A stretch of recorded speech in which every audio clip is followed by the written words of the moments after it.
Hello friends, ఈరోజు నేను చపాతీ చేస్తున్నాను ఎగ్ తోటి. చూడండి ఫ్రెండ్స్ ఫస్ట్ టైం చూస్తే కనుక సబ్స్క్రైబ్ చేసుకోండి, బెల్ ఐకాన్ నొక్కండి, షేర్ చేయండి, లైక్ చేయండి. ఫ్రెండ్స్ చూడండి, మొన్న ఒక వీడియోలో చపాతీ చేశాను, పాలు పోసి చేశాను.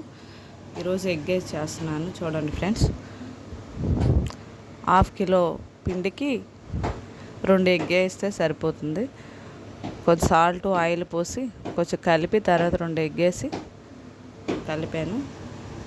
చూడండి, అవి ఎక్కువ శాతం స్మూత్గా వస్తుంది. కొన్ని వాటర్ పోసుకుంటే సరిపోతుంది. కొన్ని వాటర్ పోసుకుని చక్కగా కలిపితే స్మూత్గా వస్తాయి.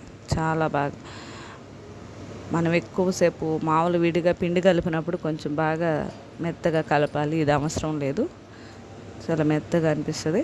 కలిపేసి చక్కగా పక్కన పెట్టుకోవాలి. చిన్న ఉండలు చేసుకొని ఒక పావు గంట పక్కన పెట్టాలి.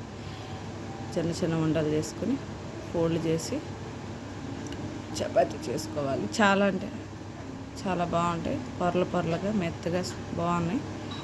మీరు కూడా ఇలా ట్రై చేయండి ఫ్రెండ్స్. దీని కాంబినేషను చిక్కుడుకాయ ఫ్రై చేశాను. చిక్కుడుకాయ ఫ్రై చేసి ఒక ఉల్లిపాయ వేసుకొని చిక్కుడుకాయ ఫ్రై చేసుకుని చపాతీ తింటే ఫ్రెండ్స్ చాలా బాగున్నాయి. మీరు కూడా ట్రై చేయండి. ఎలా ఉన్నాయో కామెంట్ ద్వారా నాకు తెలియపరచండి. మా ఇంట్లో అయితే మేము చాలా బాగా తిన్నాం. చాలా అంటే చాలా బాగున్నాయి. ఇలా ట్రై చేయండి. Okay friends.